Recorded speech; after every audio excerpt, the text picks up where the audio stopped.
Well, I started tearing a lot of stuff off the four-door, the engine mock-up stuff I was doing. I took the brake booster loose from the firewall, and I actually forgot about this. So I've never done this before. I haven't seen this done, but I'm going to try it. Since I'm building a car for my wife, one thing that I've always noticed on these Tri-5 Chevys is when you go to try to use, like when my wife and I drive our cars, our regular vehicles, not these, we drive with just our right foot. So we keep our heel on the floorboard, but we, lift up the top of our foot and move over to the brake. So our left foot, we never use it. My wife has little feet, so what I thought I would do, what I would try, one of the things was I put on the larger brake pedal pad for power brake, because I am putting power brakes on it.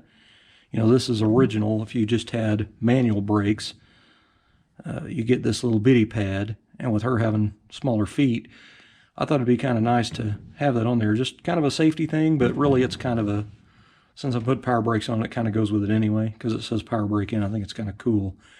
Now you can buy this as a kit, and I've installed a kit like a year or two ago, maybe been 3 years ago, I don't remember, on a customer's car.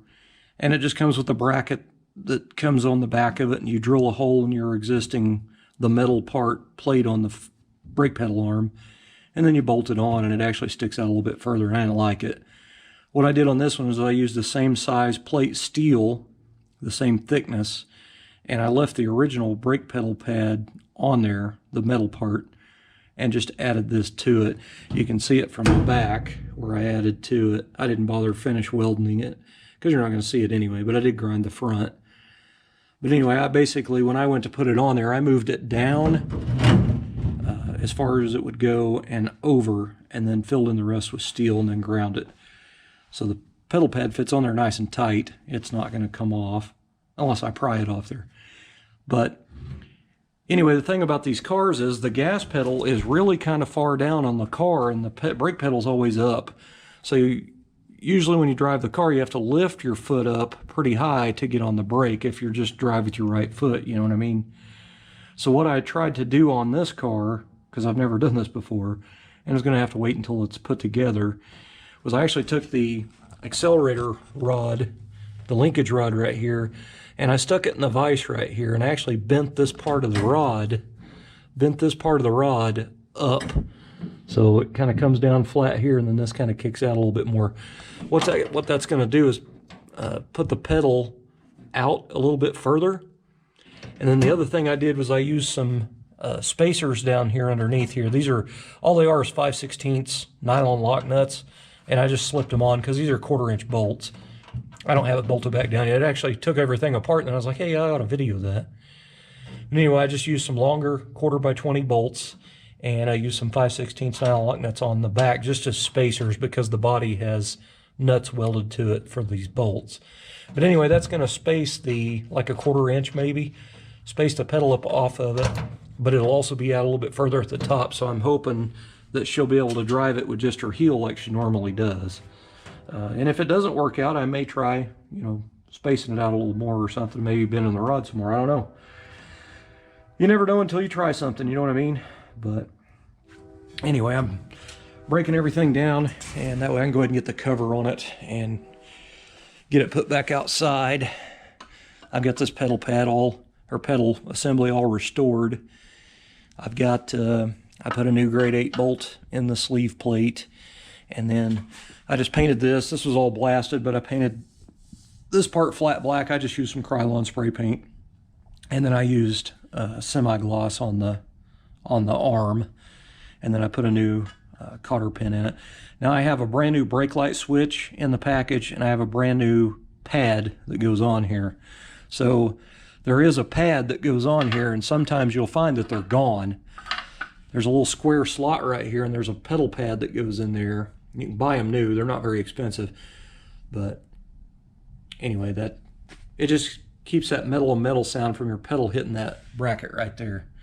When you let up off the brake real hard, it'll make a crack sound on the metal. So if you have the pad, it doesn't do that.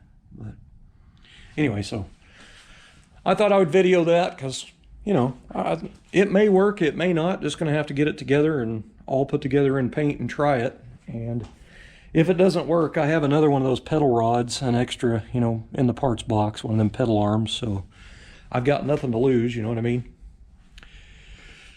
I'm going to get back to it, get more, actually I think I'm done. I'm going to pull the pedal assembly out and, well, the linkage off the firewall. And I think the rest of it I'm just going to leave on there and put the cover on it like it is. Alright guys, so I actually had a comment on one of my older videos and from a subscriber. It was kind of an interesting question, so I'm going to answer that in a video, I guess. And I don't know, it's kind of something I would have never thought of, but the question was, when I go to a car show to look at cars, what do I look for as if I was a judge? That was what he put on the end of it, in parentheses, as if I was a judge or were a judge. So I thought I would run through that because, you know, when a car guy goes to a car show, everybody's different. Everybody kind of looks at different things. I don't know if he's actually talking about particular things I look for at a car show or vehicles. I mean, I like just about everything. But my favorites when I go to car shows, I like Tri-5 Chevys, of course. I like muscle cars. I like 40s cars, 30s cars. Kind of like a little bit of everything, but probably my top three would be G-bodies, C10s, and Tri-5s. So that's kind of my favorite. Although I do like 66 to 72 Chevelles. So I like a little bit of everything, really. But anyway, what I look for, detail-wise, when I go to a car show, I look as if I were a judge. I look at things differently than maybe other people do. But some of the things I look at as details. If you can't tell by videos, my videos, if you watch them, you know I'm a detail-oriented guy. I like little bitty details. To me, it's art, and that's the best way to customize a car, in my opinion, is not just have that one thing. When the judges come by, you're like, hey, come look at this. You have lots of it on the car, and they're Easter eggs. You know what I mean? That's what I like. But if I'm looking at other cars at car shows, you know, I look at fit and finish because, believe it or not, now that, you know, and I would say the last 10 to 15 years probably, with all these automotive-based shows like on YouTube and on cable TV, you know, you see these high-end shops and you see the kind of work that they put into these, you know, six-figure vehicles to build them for people. So now it's kind of the normal for people that watch that show that's kind of how you need to build a car. So the reality is it's a little bit tougher to build a car and show it nowadays than what it used to be, because you got to put a lot more, you know, I guess, thought or work into gapping and fitting and everything like that. So anyway, I do look at that stuff. I look at paint quality, that type of thing. The thing that draws me into a car is wheels and stance. That I don't care what color it is. It's wheels and stance, because every person's different when it comes to color. You know, they may want a pink car and the other guy wants a white car. So you can't really go off not looking at somebody's car because of the color, because it may have some pretty cool detail work in it and nice work done to it. So wheels and stance is what draws me in. But anyway, I think my favorite thing to look at cars, at shows, is the engine compartment, because that is my favorite place to detail, is an engine compartment, because you can really make one look like it doesn't even run with the amount of detail you can put into one and the paint work and the quality you can put into that. But anyway, a lot of things I see at car shows lots of times, especially on 50s cars, and it doesn't necessarily need to be Tri-5 Chevys. It could be Buicks and Oldsmobiles and Pontiacs and Fords and, you know, Mopars and everything of the 50s. They had lots of chrome and they had lots of stainless. But the thing I see the most is the stainless doesn't line up on the sides of the car. Like, for instance, your stainless trim that comes down the car, I've seen it many times where the door stainless doesn't even line up with the quarter panel. It's one of them deals where when I look at it, I'm like, and it's off like a 1/4 inch. It's like, why didn't they adjust that before they tightened it down? You know what I mean? But anyway, that's just what I look for. But I see crooked bumpers. I mean, I see things because I'm a kind of an OCD kind of guy anyway. But I like details, and I think the more details you put into something, the better you can be on the, better chance you have at a show to get, an award. But I know some people aren't into car show awards and that type of crap, but it is kind of nice to, compete with other cars and, win a prize or something, I think. But that's just me. So that is what I kind of like is that detail-oriented stuff. I did have a guy ask me, it's probably been about a year ago. I think I responded, I don't remember, but he asked me basically what all my details were, the things I made on the car. And I think he was getting it. He wanted me to show all my details and everything, and that would really take probably over an hour for me to run through all the things I'd done to the car, the custom work and the parts I made and that type of stuff. So I figured I would just highlight a few of my favorites on the car, and that's all I'm going to do because it'd take forever to go through everything because there's so much stuff I've done to the car because, I got more time than I got money, so I could lay around and work on one part for a whole week, building something or making something or smoothing something out. So I think one of my favorite things on the car is the air cleaner. That is what I think is one of the neat things. This is a factory 4-barrel air cleaner, but I've taken the snout off of it, which that's what they look like from the factory. And I've done 4-inch exhaust pipe in the side of it in an angle and then used a mandrel bend with 12 inches of exhaust pipe added to it to have the cold air side of it. I've been into doing cold air stuff on cars for, I don't know, 10 years, 12 years, 15 years. To me, it's just, you have all your underhood heat and your fan. If your car's up to temperature, thermostat's open, and your hood's shut, and you're in traffic in the summer, you've got all this engine bay heat with your fan pulling all that hot air from the radiator. If you've got an open air filter, it's just going right down the throat of that engine. So it's kind of like, if you can look at it as an intercooled turbo car or a non-intercooled turbo car. The non-intercooled cars are more prone to detonation.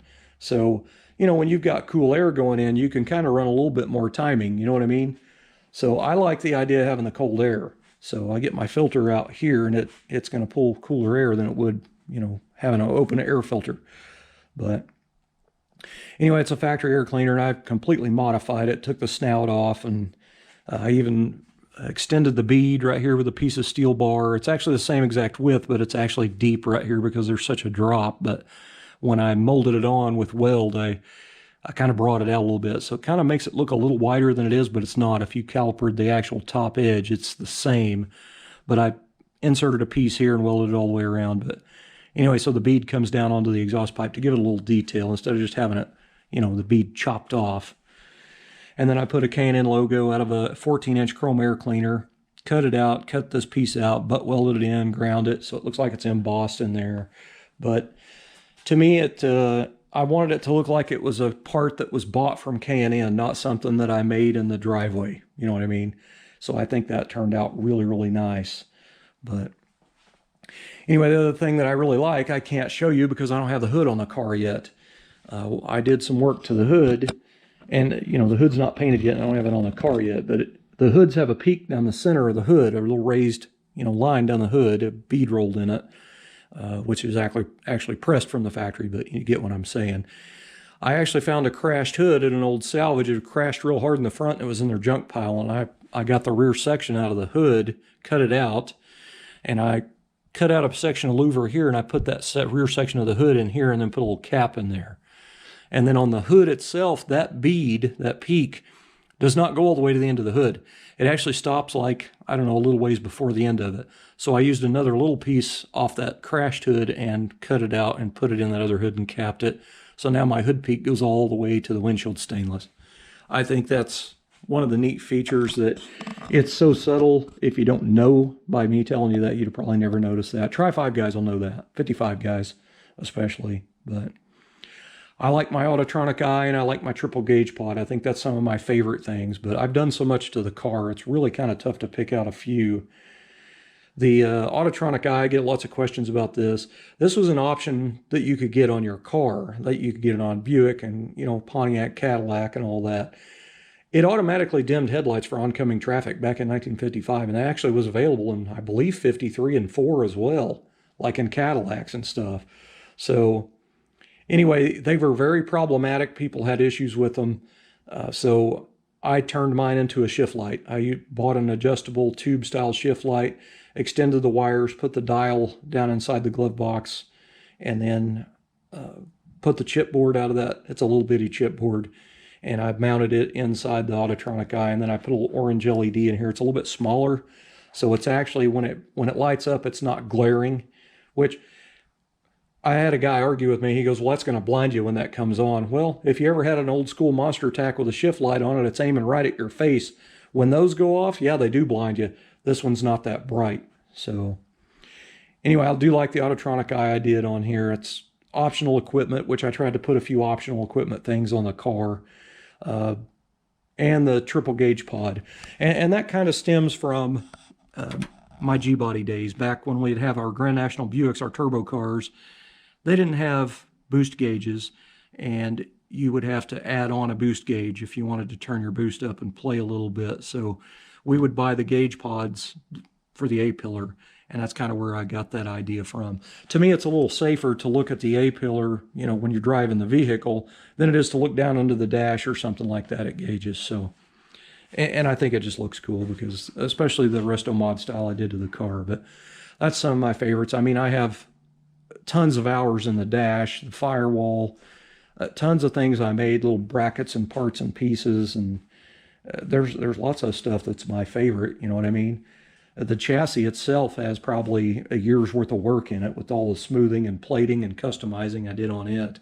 There's not any visible weld seams on the frame. It's all smooth. So it looks like it was cast as one piece, dipped or something, you know what I mean?